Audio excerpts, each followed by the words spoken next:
بسم الله الرحمن الرحیم. بینندگان عزیز سلام بر شما. امروز پنجشنبه ششم ربیع الاول سال 1445 هجری قمری برابر است با 30 سنبله سال 1402 هجری شمسی و مصادف است با 21 سپتامبر سال 2023 میلادی. توجه نمایید به مجموعه خبری این ساعت. در آغاز سرخط خبرها. آغاز کار استخراج معدن جست و سرب ولسوالی ادرسکن هرات و تاکید بر حل مشکلات مردم از طریق استخراج معادن.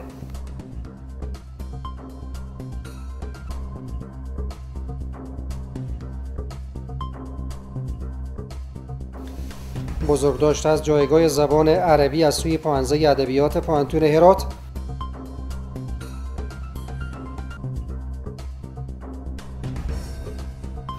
و توزیع پول نقد در مقابل کار برای برخی از باشندگان ولسوالی های کهسان و زندجان.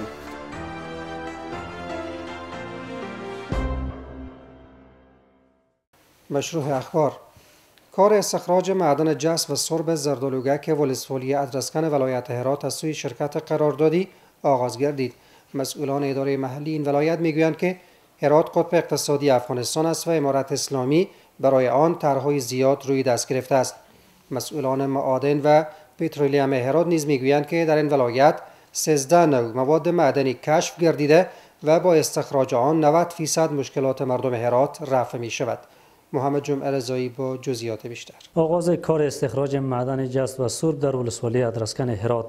مسئولان اداره محلی این ولایت با بیان اینکه هرات قطب اقتصادی کشور است، با تاکید بر حمایت از شرکت‌های قراردادی از آنان خواست تا در زمینه استخدام کارگران ماهر و غیر ماهر از اهالی منطقه کار بگیرند. از شرکت‌هایی که با امارت قرارداد میکنه دفاع کنیم به اذن الله جل جلاله. چهره اقتصادی هرات تغییر نخواهد که جدا است، چهره اقتصادی افغانستان تغییر میده.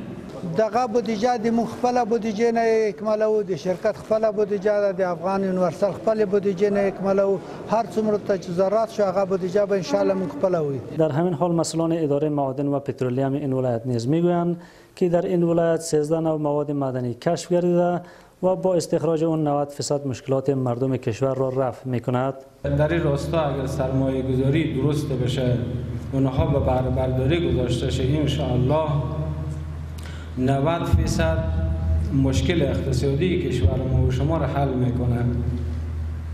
از جمله 13 نوع مواد معدنی که کشف کردیده دوستان گرامی، چند نوع معدن تا حال به قرارداد رفته، از جمله معدن آهن ولسوالی غوریان ولایت هرات که به 4 بلاک تقسیم شده و در اون راستا 4.5 میلیارد دلار سرمایه گذاری شده. این مسئولان همچنان از سرمایه‌گذاران خواست تا سرمایه‌های خود را از کشور خارج نکنند و در قسمت استخراج معادن سرمایه‌گذاری کنند. هیئت به رهبری مولوی محمد آصف قانت سرپرست معاونیت تکنیکی اداره ملی استاندارد به شمول ابوبکر زدران نماینده وزارت امور خارجه با شیخ الحدیث مولانا نور احمد اسلامجار والی هرات دیدار نمودند. آنان در این دیدار گفتند که ترانشیپ در ولایت‌های هرات، نیمروز و فرابند است و برای وارد کردن تل از طریق ترانزیت به شرکت‌های افغانی نیز اجازه داده شود و همچنان افزودند که هیئت مذکور با حضور داشت نماینده وزارت خارجه پیشنهاد انتقال تل از طریق پاپلین از سوی وزارت صنعت و تجارت نیز مورد ارزیابی قرار داد. از سوی هم شیخ الحدیث مولانا نور احمد اسلامجار والی هرات اطمینان داد که اداره محلی هرات در این زمینه با هیئت مذکور همکاری همه جانبه خواهد کرد.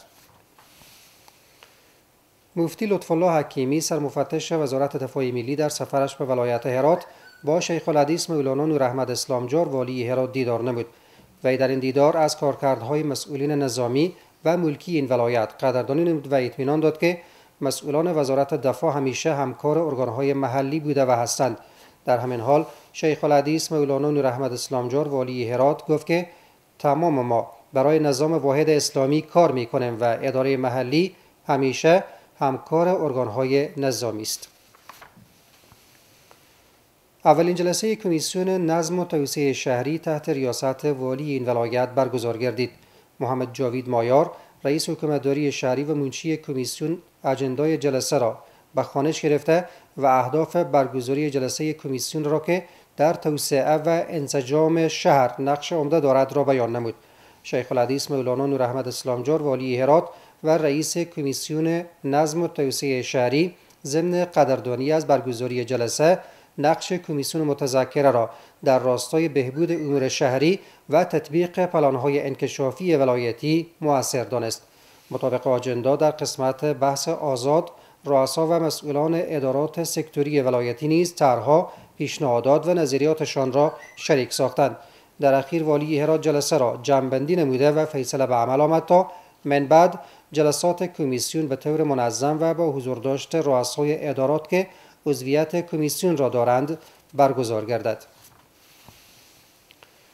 جلسه اداری قماندانی امنیت تحت ریاست حاجی یاسر قماندان امنیه هرات برگزار گردید.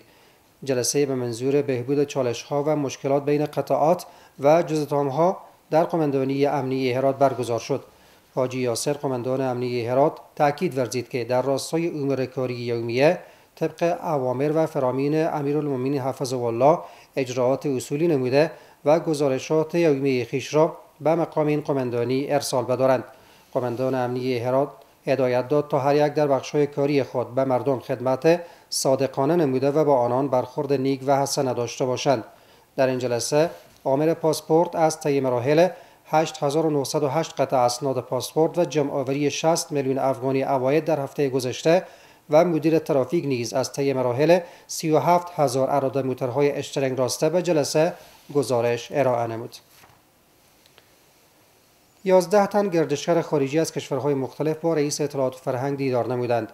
مولانا نعیم الحق حقانی رئیس اطلاعات و فرهنگ بیان داشت که افغانستان و خصوصاً هرات دارای جاذبه‌های گردشگری و توریستی زیاد مثل مسجد جامع بزرگ، قلعه اختیار الدین یا ارگ هرات، منارهای هرات، صنایع شیشه سازی، کاشی سازی، مینیاتوری و غیره بوده که گردشگران زیاد را به خود جذب کرده است.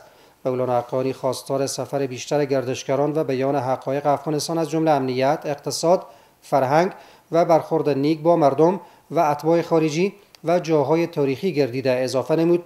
انتظار داریم آن دروغ‌های را که در فضای مجازی نشر می‌گردد را با این حقایق دفع نمایید. مولانا حقانی همچنان ابراز داشت که امارت اسلامی افغانستان از گردشگران خارجی و داخلی استقبال نموده و با برخورد نیک و حسنه تسهیلات لازم گردشگری را نیز با آنان آماده می‌نماید. گفته نیست که این گردشگران از کشورهای مختلف مثل استرالیا، سنگاپور، انگلستان، روسیه، جرمنی، ایتالیا، ایرلند، لوکزامبورگ و لیتوانیا بودند. از زبان عربی و جایگاه آن در عصر امروز بزرگداشت و عمل آمد. مراسم توسط دپارتمنت زبان و ادبیات عربی پوهنځی ادبیات با حضور مسئولان و مواصلان پوهنتون هرات در سالن کنفرانس‌های پوهنځی شرعیات و علوم اسلامی برگزار شد. کوهنمل فضل احمد فاضل رئیس پوهنځی ادبیات پیرامون جایگاه زبان عربی از دیدگاه قرآن و اهمیت یادگیری آن صحبت کرد. رئیس پوهنځی ادبیات همچنان از هیئت رهبری پوهنتون هرات خواست تا ضمن به دسترس قرار دادن منابع و کتب علمی به زبان عربی فرصت ادامه تحصیل استادان این دپارتمنت به برنامه‌های دکترا را مهیا گردد تا در آینده نزدیک این دپارتمنت بتواند برنامه‌های ماستری را آغاز نماید. در همین حال شیخ الحدیث ابوالحکمت مفتی عبدالغفار رئیس پوهنتون هرات از برگزار کنندگان این مراسم قدردانی کرده و پرداختن به یادگیری زبان عربی را مهم دانست و زیرا از طریق یادگیری زبان عربی است که مسلمانان می توانند در گسترش دین مقدس اسلام و رساندن پیام قرآن به جهان موفق گردند. مبلغ 876500 افغانی پول نقد در مقابل کار در ولسوالی‌های کهسان و زندجان هرات توزیع گردید. این مبالغ به کمک مالی دفتر مشاوره سازمان ملل متحد به همکاری تکنیکی مؤسسه هماهنگی کمک‌های انسانی زیر چتر و نظارت ریاست ایاو انکشاف دهات در شوراهای انکشافی تیرپل، مصطفی بک و شورای انکشافی آبمزار و ولسوالی کهسان و همچنان در شوراهای انکشافی محل نو، خواجه ها، قلعه نو، سرای نو، شکیبان تاجیکی، شیرخانی، تقینقی و شورای انکشافی ماهیان ولسوالی زندجان برای 36 نفر کارگر ماهر، 1282 روزه کاری و 524 کارگر غیر ماهر، 19632 روزه کاری تحت نظر مدیر اجتماعی و انکشافی ولسوالی کهسان و زندجان پرداخت گردید. قابل ذکر است که برای هر روز کاری کارگر ماهر مبلغ 700 افغانی و برای هر روز کارگر غیر ماهر مبلغ 450 افغانی پرداخت گردیده است. بینندگان عزیز، این بود مجموعه خبری این ساعت. توجه کنید به وضعیت هوای شهر و چند ولسوالی ولایت هرات.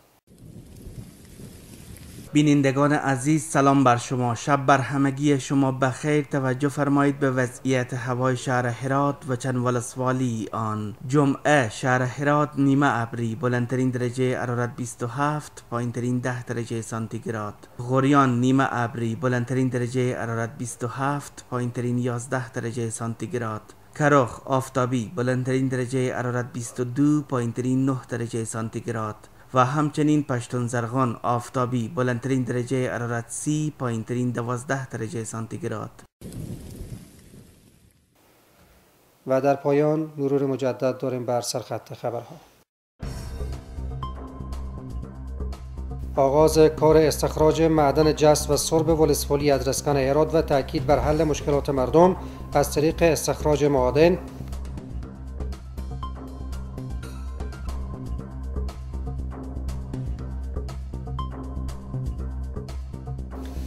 بزرگداشت از جایگاه زبان عربی از سوی پانزه ادبیات پانتون هرات.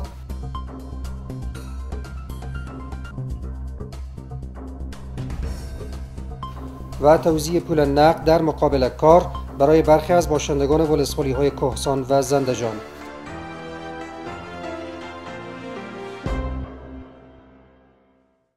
بینندگان عزیز، از توجه و همراهیتان به مجموعه خبری این ساعت سپاسگزارم. وقت بر همه‌تان خوش. خدا نگهدار.